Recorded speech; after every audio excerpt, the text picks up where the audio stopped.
आज मी तुम्हाला अशा शिवमंदिराचं दर्शन घडवून देणार आहे ज्याचा उल्लेख द्वापार युगात आणि त्रेता युगात केला जातो।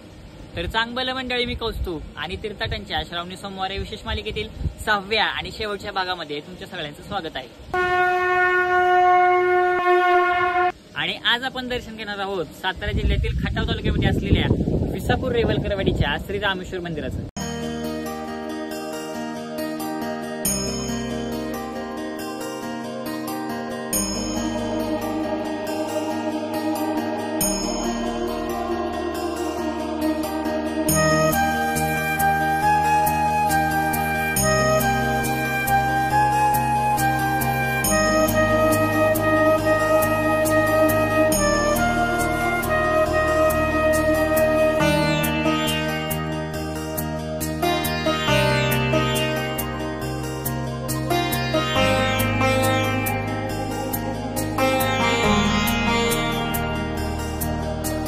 या ठिकाणी प्रभू रामचंद्रांनी वनवासादरम्यान आपला एक दिवस हा व्यतीत केला होता, म्हणून या क्षेत्राला रामाचा डोंगर असंही म्हणलं जातं।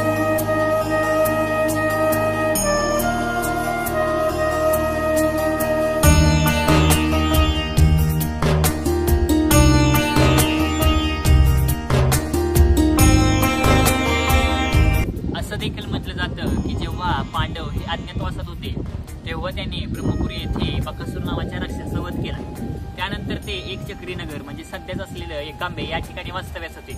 तेथून ते वरती डोंगरावरती आले आणि त्यांनी रामासूर नावाच्या राक्षसाचा वध केला आणि त्याच ठिकाणी एका शिवलिंगाची स्थापना केली, तेच म्हणजे आजचं रामेश्वर। बकासूर राक्षसाचा वध करण्यापूर्वी पांडवांनी तासगाव नजीक असलेल्या कृष्णाकाठी श्री सिद्धेश्वराचं मंदिर उभं केलं आणि म्हणूनच श्री सिद्धेश्वराचं शिवलिंग आणि या रामेश्वराचं शिवलिंग हे एकसारखं दिसतं।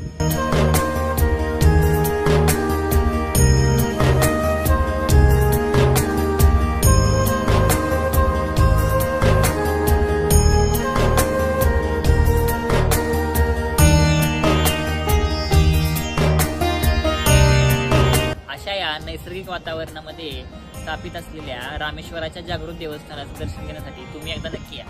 तुर्तास तरी तेच थांबूया, पुन्हा भेटूया अशा नवीन देवस्थानी। तोपर्यंत हर हर महादेव।